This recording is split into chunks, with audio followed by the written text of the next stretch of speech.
बहुत सारे short terms है यहां पर, सारी पूरा पिट्यूटरी मैंने लिख दिया बस एक पेज पर। और हर साल एटलीस्ट 3 to 4 मार्क्स में पूछता ही पूछता है, नीट में पक्का क्वेश्चन यहां से आते हैं हर साल। इस बार बोर्ड के एग्जाम में 3 मार्क्स का आया था। क्या सर पॉसिबल है कि अभी भी हम 90% ला सकते हैं?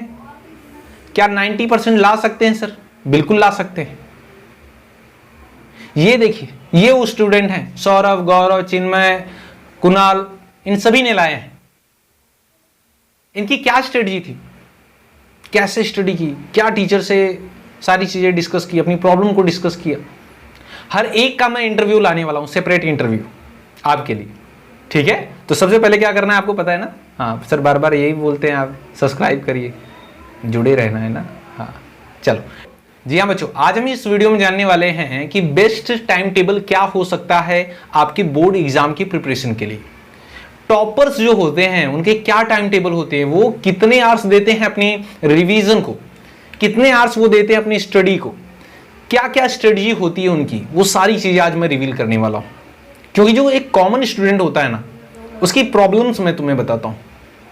पहली चीज, वो कुछ भी पढ़ता है ना, आज पढ़ा कल भूल गया, बहुत ही जल्दी चीजें माइंड से निकल जाती है, स्किप हो जाती है। सेकेंड थिंग, पढ़ा तो है बट ओवरलैपिंग हो गई है ना, किसी और का आंसर कुछ और बता रहा है, किसी और का आंसर कुछ और बता रहा है।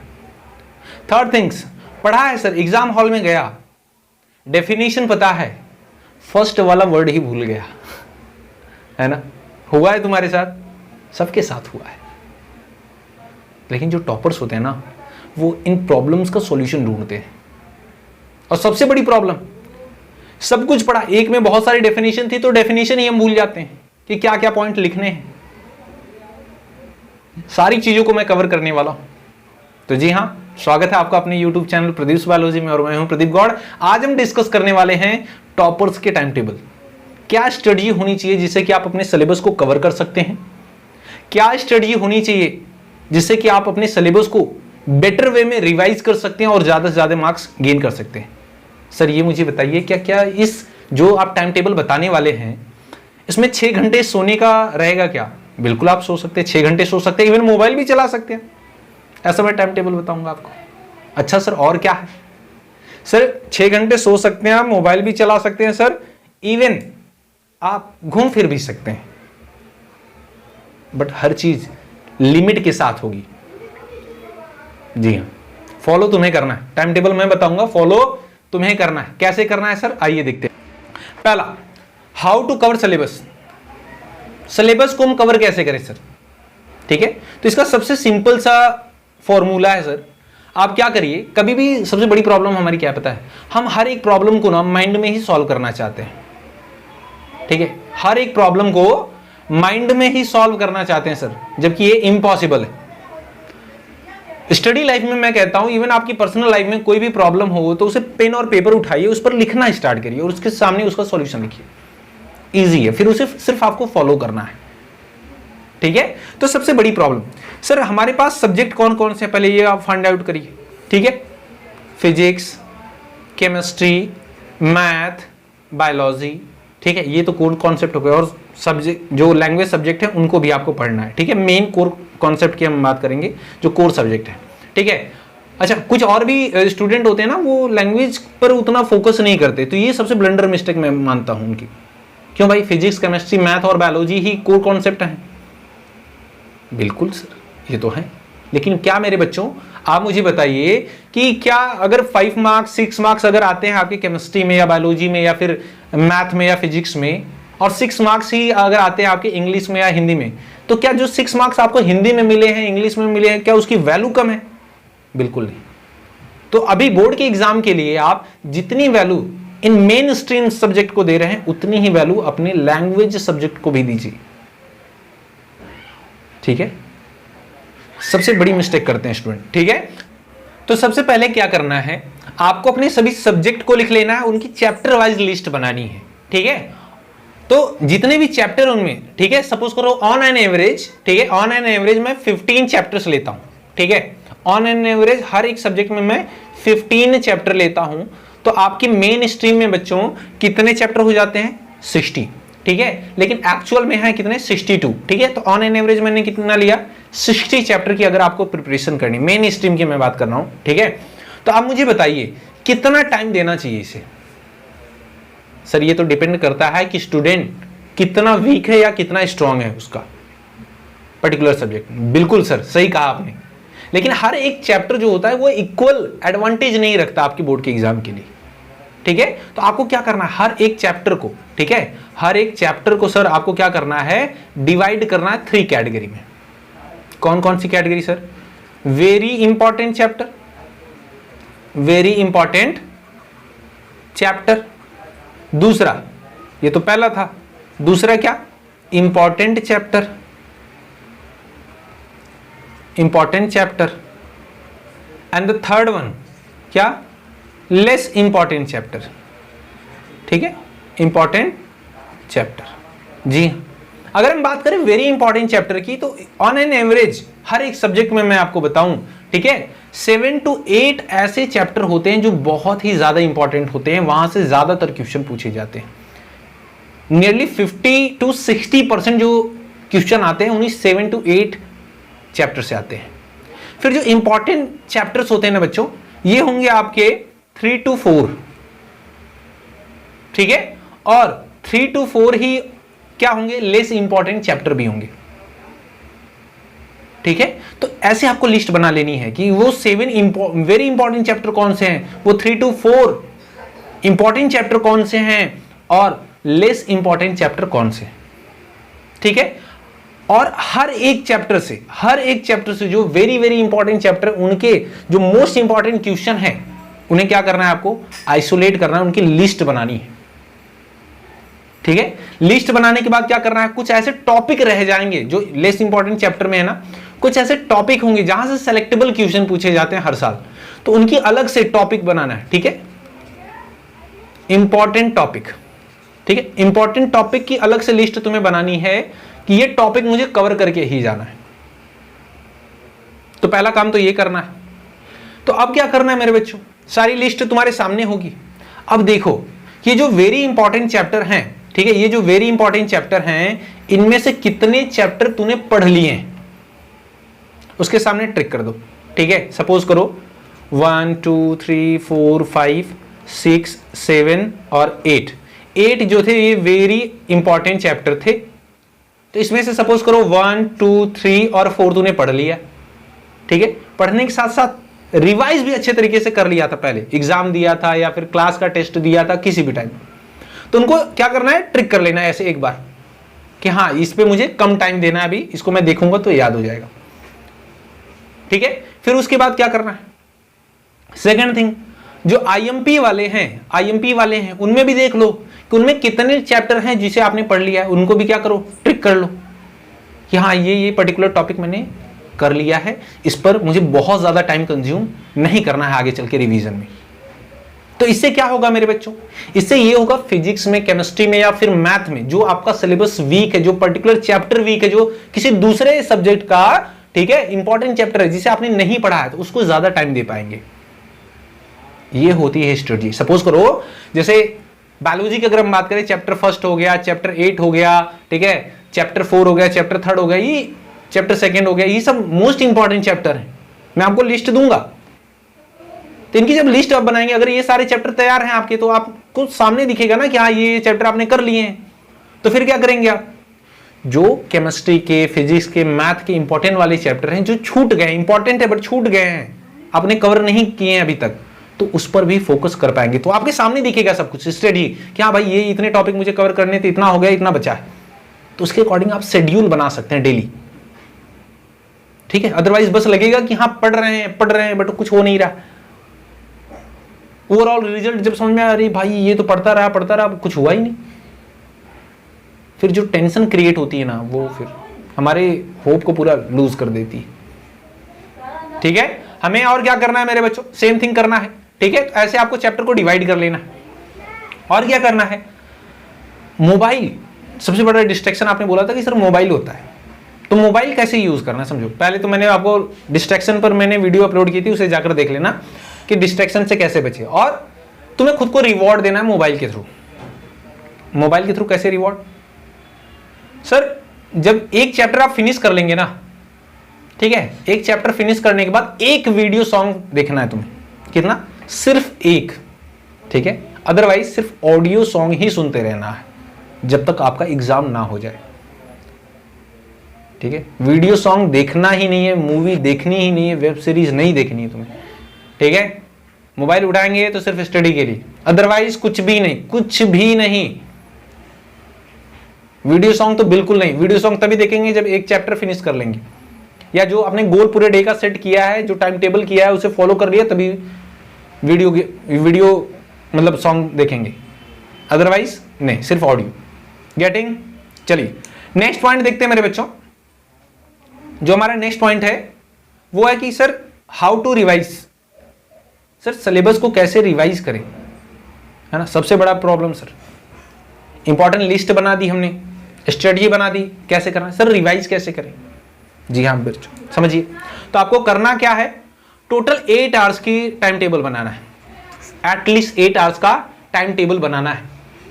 8 आवर्स में से आपको डिवाइड करना है, ठीक है। क्या करना है मेरे बच्चों, ये जो 8 आवर है कैसे इसका यूज करना है समझो। आपको डेली 2 सब्जेक्ट कंप्लीट करना है, ठीक है। एक दिन में सिर्फ 2 सब्जेक्ट पढ़ने हैं, ठीक है। सारे सब्जेक्ट नहीं पॉसिबल है, पॉसिबल ही नहीं कि आप सारे सब्जेक्ट एक ही दिन पढ़िए, ठीक है, तो कवर भी नहीं होगा और आपको मोटिवेशन भी नहीं आएगा, लगेगा ही नहीं कुछ पढ़ा है। तो इससे अच्छा कि एक दिन में 2 सब्जेक्ट, अगर आपको पॉसिबल है तो 3 सब्जेक्ट पढ़िए, इससे ज्यादा नहीं पढ़ना है आपको, ठीक है। तो डेली 2 सब्जेक्ट पढ़ने का टारगेट बनाइए। तो ये जो 8 आवर है ना बेटा, स्टार्टिंग में इसे 8 आवर ही रखिए, और जब आपकी कैपेसिटी 8 आवर होने पढ़ने की बन जाती है, फिर इसके बाद इसे एक्सटेंड करिए 10 आवर 12 आवर, जितना आप बढ़ा सकते हैं। अच्छा, कुछ लोग बोलेंगे सर 4 आवर का तो क्लास में लेक्चर ही होता है, कॉलेज भी जाते हैं, इस हिसाब से तो हो गया। नहीं बेटा, ये कॉलेज का और आपके क्लासेस का छोड़ करके, ठीक है, घर पे सेल्फ स्टडी का 8 आवर में बोल रहा हूं। कैसे बनाना है मैं आपको बताता हूं। 5 आवर आपको क्या करना है, ठीक है, 5 आवर्स क्या करना है आपको, ठीक है, स्टडी करनी है, ठीक है। 5 आवर आपको स्टडी करनी है और 3 आवर्स आपको क्या करना है, रिवीजन। सपोज करो जो 2 सब्जेक्ट थे आपके, सपोज करो आपने फिजिक्स और केमिस्ट्री आज आपको पढ़ना है। स्नीजिंग होने वाला भाई, चल भाई ब्रेन कुछ तो कर, मेडुला ऑब्लोंगेटा नहीं हुआ है ना, चल आएगा, कुछ टाइम लगेगा, ठीक है। सपोज करो फिजिक्स जो है, फिजिक्स को आपको कितना पढ़ना है, 2.5 आवर, ठीक है। फिजिक्स को 2.5 आवर आपने पढ़ा, क्या करना है उसके बाद बच्चों समझिए, रिवीजन में कुछ इससे पहले जो पढ़ा था, ठीक है, अभी जो पढ़ा है 2.5 आवर तक फिजिक्स को, उसे क्या करना है 30 मिनट तक क्या करना है, रिवाइज करना है। रिवाइज करेंट जो अभी जस्ट पढ़ा है फिजिक्स, ठीक है, जो टॉपिक जो अभी 2.5 घंटे तक पढ़ा, उसको क्या करना है 30 मिनट में रिवाइज करना है, और उसके क्या बनाने हैं आपको, नोट बनाना है। क्या बनाना है, नोट, वेरी इंपॉर्टेंट है ना। इस नोट को मैं बोलता हूं एग्जाम कैप्सूल। क्या बोलता हूं, एग्जाम कैप्सूल, है ना। एग्जाम कैप्सूल क्या होता है सर, जितने भी, सपोज करो आपने कोई डेफिनेशन पढ़ी, कोई भी चीज पढ़ा, ठीक है, या कोई भी स्टडी किया, तो उसमें क्या करना है, जितने भी इंपॉर्टेंट पॉइंट हैं लिख लेने हैं। किस साइंटिस्ट ने डिस्कवर किया था, ठीक है, ये प्रोसेस कहां कहां होती है, इसका यूज क्या होता है, इसका मिस यूज क्या है, इसमें फॉल्ट क्या है, ये सारी चीजें आपको ऐसे पॉइंट वाइज लिख लेनी। कैसे लिखनी मैं तुम्हें दिखाऊंगा अभी, ठीक है। और क्या करना है मेरे बच्चों, और क्या करना है, 1 आवर के लिए, अभी फिजिक्स की हम बात कर रहे हैं, 1 आवर के लिए आपको वो सब्जेक्ट पढ़ना है, सॉरी वो चैप्टर पढ़ना है जो इससे पहले आपने पढ़ा है, ठीक है। सपोज करो अभी के लिए आप 2.5 घंटे के लिए ये पढ़ रहे थे चैप्टर दूसरा, फिजिक्स का चैप्टर दूसरा, ठीक है। तो चैप्टर दूसरे को आपने 2.5 घंटे पढ़ा, फिर इसी चैप्टर को, चैप्टर सेकंड को ही आप 30 मिनट के लिए फिर से क्या करेंगे, रिवाइज करेंगे, और उसके लिए एग्जाम कैप्सूल बनाएंगे, नोट्स बनाएंगे, जिससे आप उसे बेटर वे में रिवाइज कर सकें आगे चल के, ठीक है। तो रिवीजन क्या होगा आगे चल के, इजी होता चला जाएगा। और क्या करना है, फिर 1 आवर तक आपको चैप्टर फर्स्ट पढ़ना है, इससे पहले के जो चैप्टर आपने पढ़ा है, ठीक है, स्ट्रेटजी बनती जाएगी। फिर क्या करना है, केमिस्ट्री की बारी आती है सर। केमिस्ट्री को क्या करना है मेरे बच्चों, केमिस्ट्री को भी 2.5, ठीक है, 2.5 मतलब क्या, 2.5 घंटे, ठीक है सर, 2.30 लिखिए ना, अरे समझ तो गया ना, इतना काफी है, ठीक है। चलो 2.30, ठीक है। तो 2.5 घंटे आपको फिर से केमिस्ट्री पढ़नी है। केमिस्ट्री पढ़ने के बाद फिर से केमिस्ट्री के लिए भी सेम थिंग्स, 30 मिनट तक अभी जो पढ़ा, ठीक है, करंट में जो पढ़ा उसे रिवाइज करना है, प्लस 1 आवर तक, ठीक है, 1 आवर तक क्या करना है, इस चैप्टर के पहले जो पढ़ा था उसे रिवाइज करना है। और सेम कैप्सूल बनाने हैं, है ना, कैप्सूल बनाने हैं कि फिर से अगर जब एग्जाम आया तो हम कैसे रिवाइज करेंगे इसे, ठीक है। थोड़ा खर्चे तो करने पड़ेंगे, अलग अलग नोट्स बनाओ, बहुत ही इजी। अभी जो पढ़ा है उसका तुरंत नोट बनाया तो आगे चल के विदिन 15 मिनट रिवाइज कर लेगा, ठीक है। मैं तुम्हें अभी दिखाता हूं मैंने कैसे कैसे फ्लो डायग्राम बनाए हैं, बाकी सारी चीजें अभी जस्ट दिखाता हूं तुम्हें, इसके बाद समझ बेटा आगे क्या करना है, ठीक है। तो इस तरह से आपका क्या हो गया, 8 आवर कंप्लीट हुआ, ठीक है। 8 आवर जब आपको कंप्लीट हो जाएगा बच्चों ना, ठीक है, 8 आवर जब आपका कंप्लीट हो जाएगा विद इन डे ना, उसके बाद लगेगा कि तूने कुछ पढ़ा है, कुछ प्रिपरेशन की, अब जो मोटिवेशन आएगा ना वो कोई रोक नहीं सकता। तो क्या सर ये जो 8 आवर की हमें स्टडी करनी है कंटिन्यूअस करनी, नहीं बेटा बिल्कुल नहीं, कंटिन्यूअस नहीं करनी, आप इसे पार्टिसिपेट करिए, ठीक है, थोड़ा डिवाइड ही करिए, ठीक है। ओवरऑल देखें तो ये फिजिक्स का 2.5 आवर और ये 130 आवर किसका, रिवीजन का, फिजिक्स का, ठीक है। टोटल कितना हो गया, 4 आवर। तो इसे क्या कर 2 पार्ट में डिवाइड कर, ठीक है। एटलीस्ट एक बार तो ये कोशिश करो आप कि जैसे ये जो फिजिक्स का बनाया आपने ना, ये जो फिजिक्स का बनाया आपने 2.5 आवर का स्टडी के लिए, जब इसे बैठिए पढ़ने के लिए तो 2.5 आवर से पहले उठिए मत, 2 घंटे 30 मिनट तक लगातार बैठे रहिए, क्योंकि आपको आगे चल के एग्जाम देना है 3 आवर्स बैठ के, 3.5 आवर्स बैठ के, आधे घंटे पहले बुलाते हैं एग्जाम में। जिनकी आदत नहीं होती ना तो फिर बैकबोन टेढ़ी हो जाती है उनकी। तो ये तो तुम्हें करना है, बैठने की हैबिट बिल्डअप करनी है अभी से, क्लियर है। आगे समझ बेटा, आगे समझ। फ्लो डायग्राम तुझे बनाना है, क्या करना है, फ्लो डायग्राम बनाना है। कैसे फ्लो डायग्राम बनाना है सर जी, यहां पर देखिए, वेट ए सेकेंड, मैं इसे इरेज करता हूं। हाँ यहां पर देखो, आप देख पा रहे होंगे यहां पर, ये देखो मैंने क्या किया, मैं ऐसे ही लर्न करता था चीजें। यहां पर मैंने पिट्यूटरी ग्लैंड के फंक्शन लिखे हैं, उनके कितने पार्ट होते हैं, पर्टिकुलर पार्ट से कौन कौन से हार्मोन्स निकलते हैं, पर्टिकुलर पार्ट में कितने पार्ट होते हैं। तो देखिए पिट्यूटरी ग्लैंड में 2 पार्ट होते हैं, एडिनो हाइपोफाइसिस को और क्या बोलते हैं, एंटीरियर पिट्यूटरी कहते हैं। फिर न्यूरो हाइपोफाइसिस होता है, न्यूरो हाइपोफाइसिस को क्या बोलते हैं, पोस्टीरियर पिट्यूटरी। अब ये जो इतनी खूबसूरत हैंड राइटिंग है ना मेरी, सिर्फ मैं समझ सकता हूं इसे, आप नहीं, क्योंकि इसमें बहुत सारे शॉर्ट टर्म्स यूज किए हैं। अब जो बायोलॉजी के स्टूडेंट होंगे मैं ये वीडियो लाने वाला हूं उनके लिए, बहुत सारे शॉर्ट टर्म्स है यहां पर, सारी पूरा पिट्यूटरी मैंने लिख दिया बस एक पेज पर। और हर साल एटलीस्ट 3 to 4 मार्क्स में पूछता ही पूछता है, नीट में पक्का क्वेश्चन यहां से आते हैं हर साल। इस बार बोर्ड के एग्जाम में 3 मार्क्स का आया था, जाएगा कहां। तो सोचो आप कि 3 मार्क्स 4 मार्क्स सिर्फ आप 15 मिनट के लिए पढ़ रहे हैं और 4 मार्क्स आप क्या रहे हैं, रिवाइज करना इजी हो जाएगा ना, यहां पर कोई कंफ्यूजन नहीं होगा। देखिए फिर एडिनो हाइपोफाइसिस को मैंने 2 पार्ट में डिवाइड किया, पास डिस्टालिस और पास इंटरमीडिया। पास डिस्टालिस से 6 हार्मोन रिलीज हो रहे हैं, GH, prolactin, TSH, ACTH, LH और एफएसएच, सब कुछ लिखा गया, उनका फंक्शन कहां का सेक्रेट करता है, किस पर एक्ट करता है, सब कुछ देख रहे हो। तो इसे रिवाइज करने में मुझे बहुत इजी होगा, क्योंकि मैंने सब कुछ पढ़ा हुआ है, तो मैं बस इसे देखूंगा, 10 मिनट 15 मिनट लगेंगे, एवरीथिंग इज क्लियर। बहुत इजी है, बहुत सारी मैंने वीडियो ऑलरेडी अपलोड कर दी, ह्यूमन इवोल्यूशन की मैंने अपलोड की है, पॉलिनेशन का फ्लो चार्ट मैंने अपलोड किया है, इवन बहुत सारी, जाकर सुपर बायोलॉजी ट्रिक की प्लेलिस्ट बनाई, जाकर देखो तो सही सर, बहुत इजी है, ठीक है। स्ट्रेटजी आपके पास होनी चाहिए, ठीक है, स्ट्रेटजी आपके पास होनी चाहिए। अब सवाल ये उठता है सर कि सर आप मुझे बताइए, यहां पर देखो जैसे ब्लड का मैंने दिया है कि ब्लड में क्या क्या होता है, प्लाज्मा होता है, फॉर्म एलिमेंट होते हैं, प्लाज्मा कितना % होता है मेरे बच्चों, ठीक है, प्लाज्मा कितना % होता है, बाकी सारी चीजें कितनी % होती हैं। वेट ए सेकेंड, थोड़ा सा बच्चों रुक जाइए। हाँ यहां पर देखिए, यहां पर आप देख पा रहे होंगे कि ब्लड है, ब्लड में कितने पार्ट होते हैं, प्लाज्मा होता है 55%, फॉर्म एलिमेंट होते हैं कितने 45%, ठीक है। मैं तो ऐसे फ्लो डायग्राम में चीजें बनाता हूं, अपने बच्चों को भी देता हूं, इजी हो जाता है लर्न करना, कंफ्यूजन नहीं होगा, ओवरलैपिंग नहीं होगी, ठीक है, देख पा रहे हो, वाटर कितना होता है, प्लाज्मा प्रोटीन कितने होते हैं, इनऑर्गेनिक सॉल्ट कितना होता है, फिर प्लस प्लाज्मा जो प्रोटीन होते हैं उनका परसेंटेज के साथ साथ कौन कौन से होते हैं, वो पर्टिकुलर प्रोटीन कौन सा फंक्शन परफॉर्म करते हैं, वो भी सारी चीजें लिखी गई हैं। फॉर्म एलिमेंट कौन कौन से होते हैं, उनका अनदर नेम क्या है, उनका फंक्शन क्या, सारी चीजें मैं लिख देता हूं यहाँ पे। तो एक जब फ्लो चार्ट होता है ना तो कंफ्यूजन ओवरलैपिंग का चांस ही नहीं, प्लस मेमोराइज करना इजी हो जाता है। वो जो हेडिंग भूल जाते हो ना तुम बार बार, वो याद रहती है। ऐसे होती है टॉपर की स्टडी। ठीक है, तो सर आप मुझे बताइए कैसे पॉसिबल है सर, कैसे पॉसिबल है सर कि हम 6 घंटे सोए भी और पढ़ते भी रहें? तो हमें डे में पढ़ना चाहिए या नाइट में पढ़ना चाहिए सर? बेटा ये तुम्हारे ऊपर डिपेंड करता है। हर एक फैमिली का अलग अलग शेड्यूल होता है ना। जैसे हो सकता है मेरी फैमिली में ऐसा इन्वायरमेंट है कि मैं डे में पढ़ सकता हूं, लेकिन तुम्हारी फैमिली में ना हो। तो तुम्हें करना है क्या, कैसे बनाना है, समझो। मॉर्निंग से बातें करते हैं।